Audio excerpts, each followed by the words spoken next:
Welcome to Not Milk Never Milk. Subscribe if you're lactose intolerant. You start by stopping camera handoffs between devices.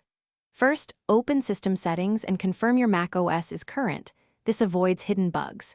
Next, go to General, then AirDrop and Handoff and turn off Handoff. This prevents your iPhone or iPad from controlling the FaceTime camera. Once done, restart your Mac to ensure the OS releases device pairing. These steps cut off the most common cross-device camera switching, so you control when the camera engages. Now you limit which apps can use the built-in camera. Open Privacy and Security and select Camera. Review every app with access and toggle off any that don't need it. For browsers, open each browser's site settings and revoke camera permission for specific websites. Make sure to quit apps fully, Command Q, then reopen to apply changes.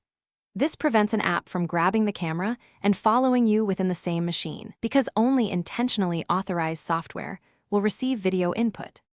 Finish by disabling automatic framing features like Center Stage inside FaceTime or other video apps. This stops the sensor from adjusting view as you move. If the camera still seems to follow you, reset SMC or NVRAM, then boot into safe mode to check whether a third-party process is causing tracking.